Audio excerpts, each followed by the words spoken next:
É instrutivo comparar a mentalidade e o comportamento das pessoas e o estado do mundo antediluviano com as pessoas de nossos dias. Com certeza, a maldade humana não é um fenômeno novo, mas vive em nosso meio desde o pecado do Éden.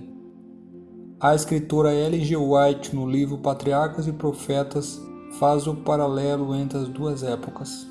Assim escreve ela. Abre aspas.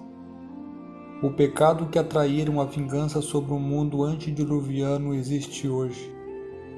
O temor de Deus foi banido do coração das pessoas, e sua lei é tratada com indiferença e desprezo. O grande mundanismo daquela geração é igualado ao da geração que vive atualmente. Deus não condenou os antediluvianos pelo fato de comerem e beberem, mas foi pelo fato de seu pecado consistir em tomar esses dons sem gratidão para com o doador e se degenerarem, condescendendo com apetite sem restrições. Não era errado se casarem. O matrimônio estava dentro da ordem determinada por Deus. Foi uma das primeiras instituições que ele estabeleceu. Deu ele instruções especiais sobre esta ordenança, revestindo-a de santidade e beleza. Contudo, estas instituições foram esquecidas, e o casamento foi pervertido e utilizado apenas para satisfazer os desejos carnais. Algo semelhante existe hoje. Aquilo que em si mesmo é lícito é levado ao excesso. Fraude, suborno e roubo ficam impunes entre ricos e pobres. A mídia está repleta de notícias de assassinatos e crimes. O quadro que a instituição nos dá do mundo antediluviano retrata com fidelidade as condições a qual rapidamente a sociedade moderna caminha. Mesmo agora, no século atual, e nos países que professam ser cristãos, há crimes diariamente cometidos tão hediondos como aqueles pelos quais os pecadores do antigo mundo foram destruídos. Fecha aspas. Nosso Senhor Jesus Cristo usou o exemplo dos dias de Noé para revelar as atitudes que predominariam perto do fim. Assim disse ele: como foi nos dias de Noé, assim também será na vinda do Filho do Homem. Pois nos dias anteriores ao dilúvio, o povo viviam comendo e bebendo, casando-se e se dando em casamento, até o dia em que Noé entrou na arca, e eles nada perceberam, até que viu o dilúvio e levou a todos. Assim acontecerá na vinda do Filho do Homem. Mateus capítulo 24, verso 37 a 39. Aqui nós vemos a história e a profecia trabalhando juntas. O significado é claro. A atitude das pessoas nos dias de Noé iria prevalecer novamente pouco antes da segunda vinda de Cristo. E como no primeiro caso, Deus seria considerado tão distante e despreocupado com as atitudes humanas na terra, que a vida continuaria como sempre.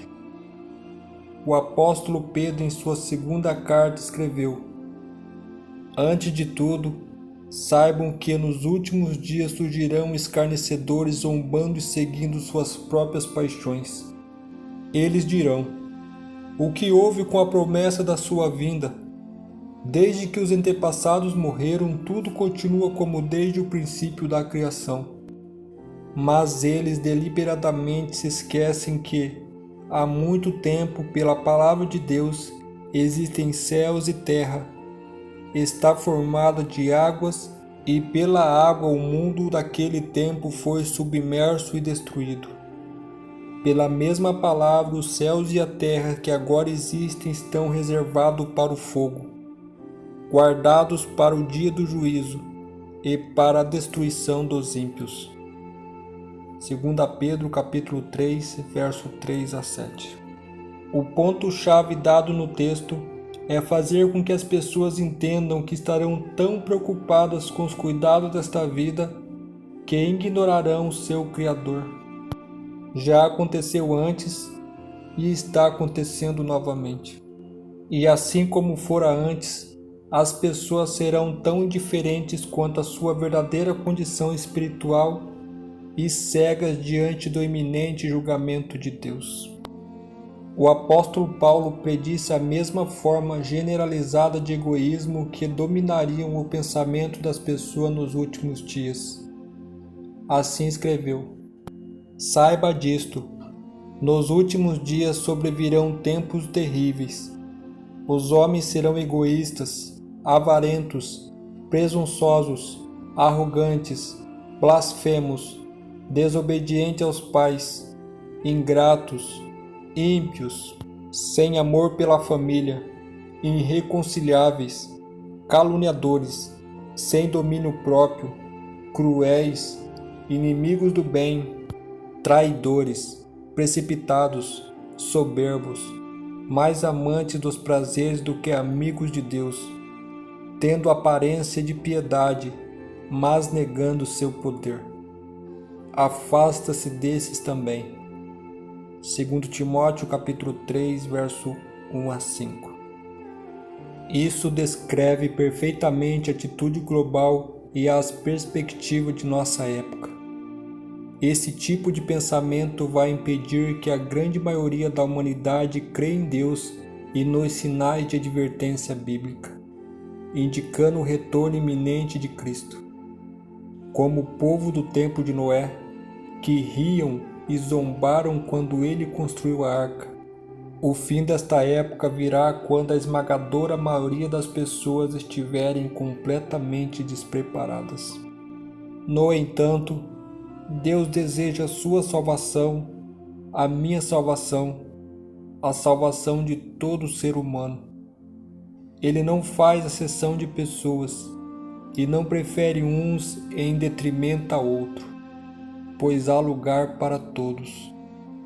Tudo fez e faz pela nossa salvação, mas não pode obrigar-nos a aceitar seu plano. Desde sempre, Deus concedeu ao ser humano um livre-arbítrio, e cabe a nós exercer nossa liberdade de escolha. Não há vários caminhos para o sucesso, apenas um. Com amor, Deus alerta-nos para a responsabilidade que repousa sobre cada um de nós e nas consequências que nos advêm caso façamos escolha errada. Agora, tal como no passado, qualquer alternativa criada pelo homem ao contrário do plano divino está determinando seu próprio fracasso. No entanto, para sermos reconhecidos aos olhos de Deus, precisamos nos entregar hoje a Jesus. Deus declarou que todo aquele que voluntariamente se entrega ao seu Filho Jesus, na obediência de seus mandamentos, receberá a vida eterna e se tornará filho de Deus.